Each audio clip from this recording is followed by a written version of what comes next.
The Padres extended Machado, but they might be going for Soto and Hader next. We'll talk about that on this episode of Padres Talkin' Padres. Hello, everybody, and welcome to Padres Talkin' Padres. My name is Jay. And I'm And Jack. with me is my Padre, Jack. Jack, how you doing, my friend? Doing fantastic. I like your great. little name you have there, salary cap. Okay, so let's just dig into it. Our last episode we talked about, the Machado extension officially, or at least I guess not officially, but being announced. And Yeah, it's in the works. Correa thing, it's always, I'm sorry, post of the Correa thing is always like, oh, now I'm like, oh, is it really real until they sign? But anyways, go ahead, Jack. What were you gonna say? I don't really worry about. I mean, it's pretty much the only thing I worry about is when people tweet, "We're going to get Matt Scherzer, in a trade." So anyway, maybe it's that too. Maybe it's still the post-traumatic stress of that, and then the Dodgers getting Turner as well. Oh, it still hurts my soul. That hurt.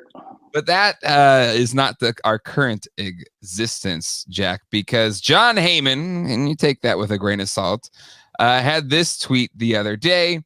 Amazing Padres will try to extend Soto and Hader next. Here's reactions from both stars, plus Soto's agent, Scott Boras, who praises the Pods for trying to go long with a fourth positional superstar to assemble what he called Mount Crushmore. I saw that. Was pretty good. Jack, thoughts on this? Once the details of the Machado contract came out that he's actually getting paid a lot less the next like 4 or 5 years. Right. It's back ended. It's back ended. And he pretty much said as much so that they could extend Soto or get Ohtani, whatever. But it's still kind of shocking to see things like this. Because even with the free spinning Padres, this seems excessive. But Jack, what was your thoughts when you saw this? Well, I was watching the Machado press conference, and Soto was there, and he says, "Yeah, so we can extend Soto, something to that extent." Yeah. And you can see Soto go. He kind of gave a smile, like Soto had this smile, bitten lip, like you bet. It could be happening because I don't think Soto wants to leave. He wants to play with his guys. He's got he's Bogarts and Tatis and Manny and Nelson Cruz is there for at least this year. Yeah, and I've heard Hader loves it in San Diego. I don't see these guys wanting to leave. Will they get discounts? No, because Burroughs is the agent. Yeah, but I see no problem with it. I just do it. I mean, you gave up a lot to get Soto. Gave up a lot. I can't remember what we gave up for Hader, but we gave up a lot for Soto. And I say, people, some people are, why are they signing all these old guys? He's 24. He's 24. Not even really in his prime yet. No. Yeah, absolutely. Like they say prime is like 26, 27, 28 or so. Yeah. Yeah. So he's still a kid. Yeah. Seriously. I mean, to me, he's still a kid. And he's hitting to the tune of nearly 800 in spring training. I get spring training. I don't know if he can continue that through the whole season. I'm hoping maybe 700. So, I mean, Jack, do you think this Soto deal gets done before spring training's over?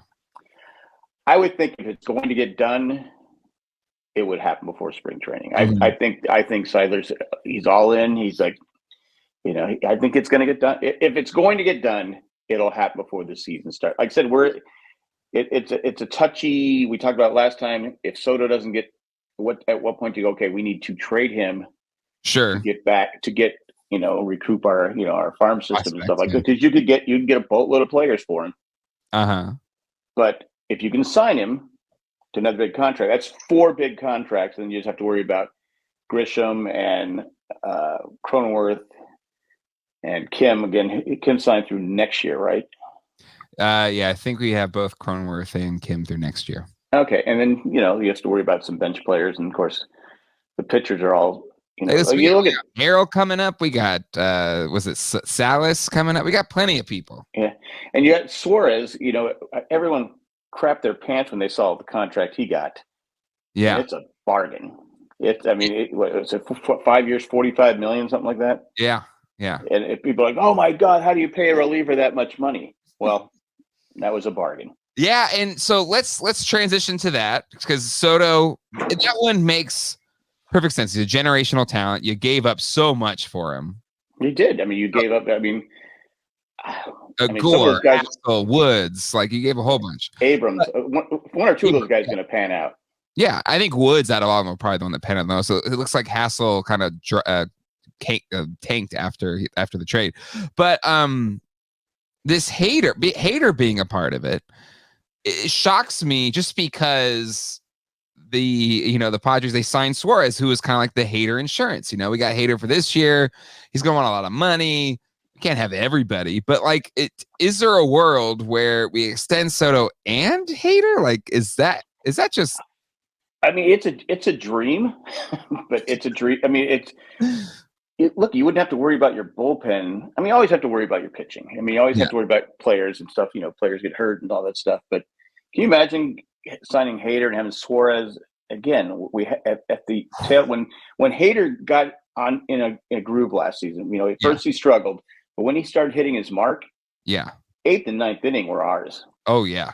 If we were ahead, there was no way we're going to lose that lead. And I keep forgetting we have Steven Wilson too, who I think is, he's not in their level, but he's a good 6th, 7th inning guy. Exactly. So, and Tim Hill and all the other guys. Oh, so yeah.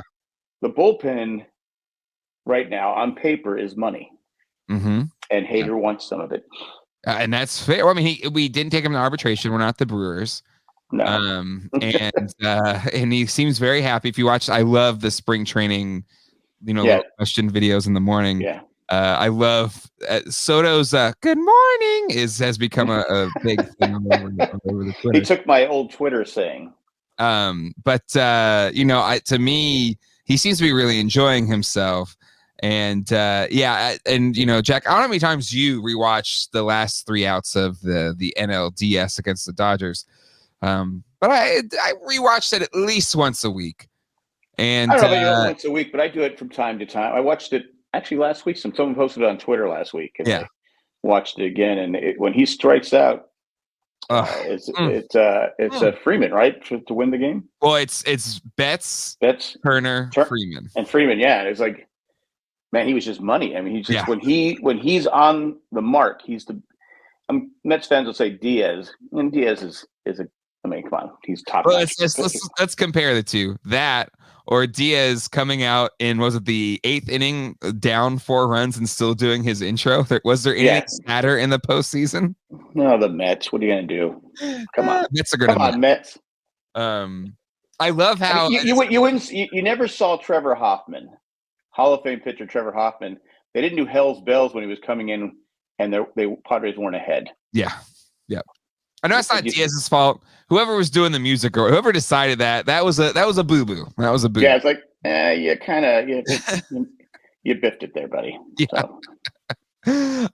But what's interesting about all of this, Jack, is this tweet by Buster Only, and again, it's just I saw that today. There's rumblings. There has to be rumblings, stuff coming out from the Padres organization side, the agent side. Because there's so many, could you call them top name reporters that are basically telegraphing, this thing. Like, I don't know how true that's going to be, but I find it fascinating. But this Buster Only tweet that said, payroll commitments beyond 24, and the 2 big teams that get mentioned the most are the Mets and the Padres, right? And beyond 24, the Mets have $482 million committed. The Padres have $1.018 billion committed beyond 2024. That's just after next year. Again, these days, San Diego is operating with a view of long-term risk very different than any other team. This is why agents, execs say Soto, Hader should finalize extensions right now. I agree. I mean, and again, we say this, I think, every episode we've done. As a Padre fan, you're not used to stuff like this. You're not used to seeing players. You're thinking, oh, that player's like a Jake Peavy. He's going to take the Padre discount, and then they're going to trade him. Yeah. I mean, it's just what happened over and over. And Adrian Gonzalez, same thing. Tweets, there's so many tweets about him just after the Machado extension. It was just like, you let a homegrown, not homegrown, but he was hometown kid. Yeah. Born in Mexico, grew up in San Diego, like carried him in the 2010 season. Oh, absolutely. Just the first potential like post Tony Gwynn Padre. And you trade. Did they trade him? Yeah, they traded him that offseason. They traded him to Boston for Rizzo. Yeah. And they traded Rizzo for Cashman. Or Casher, or whatever that pitcher was. Andrew Cashner. Cashner, yeah, that was a great trade. So many good ones back then. Well, remember back then, though, the Padres were cutting payroll. Yeah. Here's my question, Jack. This guy, I don't know, it's Michael. He has a green check, but you can buy those now, so I don't know who he is. But that Michael says this is going to blow up in Padres' faces. What do you say to that? Isn't this guy a Mets fan? I have no idea. I think I saw this and I was reading it, and I think I could be wrong, but later on he said that the Mets need to spend. I could be on the wrong guy, but there's quite a few Michaels out there, so yeah. But I noticed he had only 60 things. Looks like he's tweeting about some women. I don't know what he's going to say. Looked like Raquel Welch, who was from San Diego. Anything can blow up in your face. You don't suddenly. I was thinking. I follow a lot of people and a lot of baseball people on Twitter, and a lot of Yankee fans, Dodger fans, Red Sox fans, Giants, Phillies, and Mets, who for the longest time were spending all this money. I can remember debating someone about the salary cap, and they were like, "Screw it, they can't spend the money. Yeah, should be out of baseball." And I'm like going, because I still believe mine's more complicated. I want a salary floor and a salary cap and all that different stuff. Sure, but there's no cap. Yeah. They were complaining about the Padres spending money when it was okay for them to spend money. Now that everyone didn't. It was fine for the Padres just to be a farm system for Major League Baseball, but now they're all complaining. Well, it's not fair. Oh my God. It's ridiculous. They're going to fall flat on their faces. The thing that I love is that Sealer doesn't care. He doesn't give a crap. And again, San Diego, because of lousy ownership, lost their football team. Yeah. I mean, plain and simple. It starts at top, and they are starving for. I mean, we lost the Clippers. It's the same way, right? That ownership. I don't even want to get started on that. Yeah. But San Diego, the fans are starving for a winner. Yeah. And like you said, I was walking around Wegmans the other day, and I had someone, hey, Padres, all right. I'm rooting for them. Watched them in the playoffs last year. I love Manny. I love Soto. And I go, welcome aboard. Come on down. Come on down. And the Padre fans will say we're all bandwagoners. It's not true. There's plenty of longtime Padre fans, but any new Padre fans, come on down. Well, when I saw something a week ago, 2 weeks ago, that the teams that have been around for 100 years and their winning percentage. Mm-hmm. The Yankees are number one. Yeah. And the Dodgers are number two with a .544 winning percentage. Mm-hmm. Okay, they've never really been bad. They don't win a lot of championships. Yep. But they've never been really bad. So when Dodger fans say, "Oh, you only support a winner," you only had to support a winner. You only had to support a winner. Oh, we're loyal. Well, you're loyal because your team always wins. You finished last in the National League West once since it was started in 1969. Once in 1992. One time. Yeah. So stop with your. We're Padre fans. We had to be in last like 100 times. But anyway. Yeah. We're not here to gripe about the past, Jack, because the future is now for San Diego, and maybe at any point in time, Soto may be extended, and then I think that's one thing that I guess people, first it was Manny. Just enjoy this season. Yeah, whatever happens. But then Soto gets it. Oh, what are we gonna do with Hader? Oh, then Hader. What else are they gonna have to complain about? I don't know. Well, when all that happens, it's like, again, this is the best team on paper the Padres have ever assembled. Yeah, best team. I'm not saying they're gonna win the World Series, No. I'm not going to say them. Dodgers have had some good teams, and they don't win the World Series. I mean, you need breaks along the way, and things happen. But at least the ownership is putting an effort into that. So I'm going to, I say this over and over, I'm going to enjoy the season. I'm going to have a blast. Amen. And I can't wait for it to start. And that stadium is going to be rocking. It's going to be rocking. Rocking. I agree, Jack. And on that note, that'll wrap things up here for this Talkin Padres. World Baseball Classics coming up soon. That's exciting. So many Padres going to be playing in that. And we'll be keeping up to date with other big updates that come and whatever other extension or something that comes out. And so hit the subscribe and bell so you don't miss any of it. And until then, hasta luego. Goodbye. Arrivederci. Take care, everybody.